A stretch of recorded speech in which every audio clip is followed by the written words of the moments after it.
Welcome friends. Just we have seen the ICAI elections has just ended for council, central council and regional council. We have seen lots of activities at various branches, various polling booths, and now we see people are eagerly and anxiously waiting for. I've been asked by many people that why the elections are already completed on the 4th and we still need to wait for 12 long days to start the counting.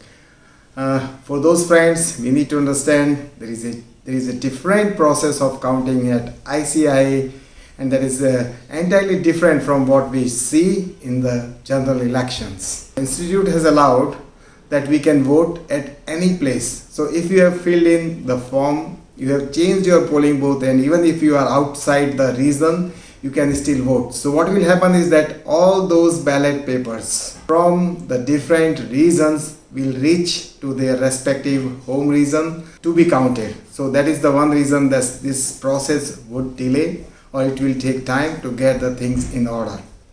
Second most important thing is that postal ballot. The postal ballot are going to be reached by 10th. So 10th is the last date by which whatever the postal ballots has been received will be accounted for and will be counted.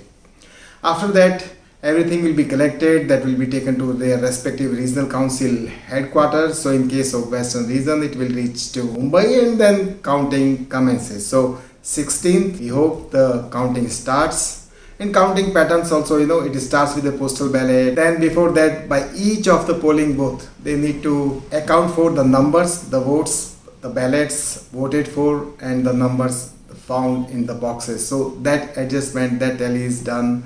Once booth wise it is tallied, one region wise it is tallied, everything is in order, the number of votes casted tallies with the number of ballots found, then only the process starts. And that is the precisely reason to get things in order, it takes more than 1 day.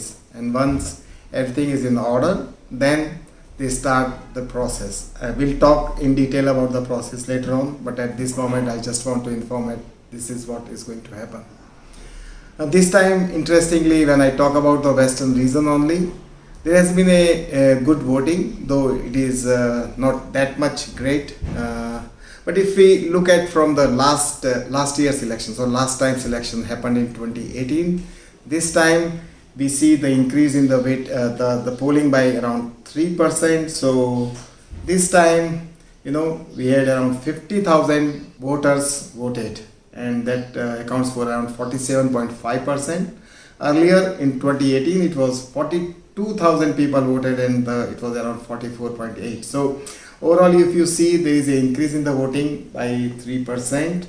And if I analyze the reason, we'll see that the Pune is the only place where the voting percentage has declined from 2018. So this time it is down by 3%. So, guys, you need to check how this increase in the voting is going to change the outcome of the results. So if Pune has a decline in voting, it will have a particular impact on particular the candidates. If it is a Bombay voting that is increasing or decreasing, this time it is increased, that will make a different changes. If you look at Goa, 10% increase in the voting compared to the last time. Same way in the Gujarat, in Ahmedabad, there is an increase, and that increase going to make a changes in the fate of the candidates. We'll talk about that. We'll also explain in our next episodes how the voting is done. In the coming episodes, we'll talk how the counting is taking place, how in our preferential system elimination happens, what happens the people crossing the quota, and what is the meaning of the quota. We'll go to that next time, but at this moment it is enough to say that we will have around 4,200 numbers as a quota in the central council.